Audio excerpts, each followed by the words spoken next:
Welcome to Cannes. I wanted to first ask you guys. You were founded in 2023, is that right? Yeah. Just 2 years ago. A new agency, but by no means new people. You've all got individually loads and loads of experience. What was the inspiration behind that, and what are you bringing to the table that's different? I think we all just found each other at exactly the right moment. We sort of all were in a place in our career that we just knew that we wanted something different and we wanted to do things differently. And we found each other at exactly the right time in our careers, right? And we just decided to give Hijinks a go. So we founded Hijinks on the principle of positivity through creativity, and that's sort of something that we live and work by day in, day out. Yeah, Mark? Yeah, I think kind of again, you get to a point in your career, like the triangle bit, and you think, okay, we all know what good looks like, we all know what bad looks like. Like, as a creative, it's almost your biggest creative ambition. It's your biggest production, isn't it? Creating the creative agency you've always wanted. So create positivity through creativity. I mean, but how does that what does it look like in practice? We split it up in three ways. So how we interact together as in a workplace is really important. Creating that safe space, being authentic, and just allowing the freedoms of creativity. As a creative agency, you should be able to be free. When you're free, that's when you start to create the best work. We have the other part to that is our relationships with clients. You aren't anything without your clients. Relationships are incredible. That's how you make your best work. That's a positive experience for them. It should be the best time in the day when they hang out with us. I was going to say that. I mean, fun seems to be a big element of what you do. But how do you bring fun to a brief with some, maybe a serious client? Maybe, I don't know, that you've got the Royal Navy as a client. I mean, this is the military. It's quite serious stuff. But I guess it doesn't always have to be serious. It's not fun like happy clapping kind of, all sat down doing that. It's a spirit, we have in the briefs, we always hit the brief, but then we always have a part in the brief like how to hijinks it, what's the hijinks part of it, and we always say at hijinks it's like we like to put a bit of hijinks in everything we do, and it's the energy, it's the spirit.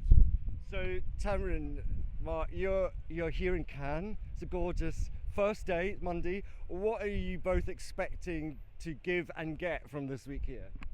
I think this year seems to be the year of the creators, doesn't it? Like, it feels like it's been bubbling up for a while, and I feel like just understanding how creators are fitting into advertising and how they're influencing what we do. I'm kind of really excited to see more about that really this week. I think I'll get a few hangovers. That too. But no, Well, I wouldn't be Cannes without that. Well, exactly. I think for me, just getting some meaningful time with some of our clients is always a treat.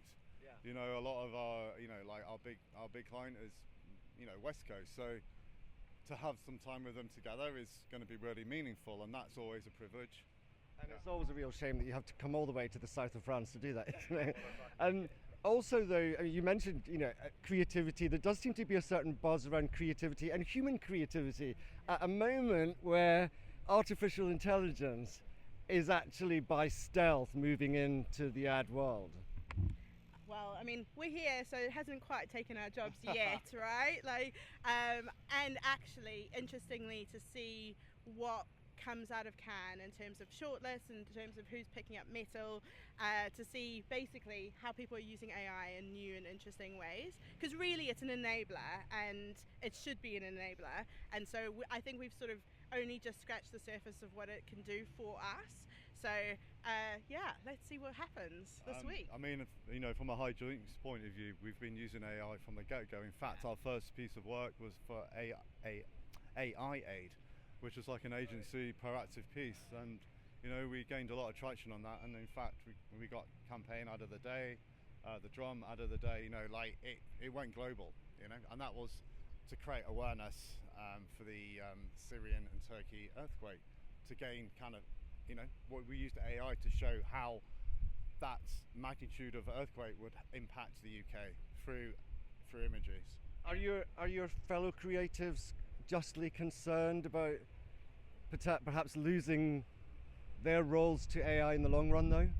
Yeah, I mean, it's definitely come up in the WhatsApp groups, hasn't it? Like, it's a lot of people are just like, oh, am I even going to have a job in a few years? But I don't know. I truly believe it's an enabler. I truly believe that, you know, human creativity is still going to be at the core of what we do. And I mean, AI it's a machine that feeds off of other people's creativity, so it's still going to need food for the machine, and that's where we come in, I guess.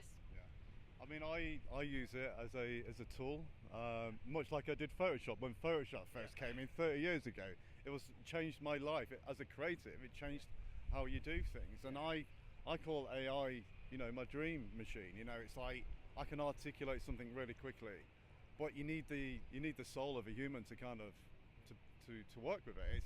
It's almost like a partnership, right? It's an interesting tool, and we're, like you say, we're just at the start of that AI journey. You know, let's see what happens.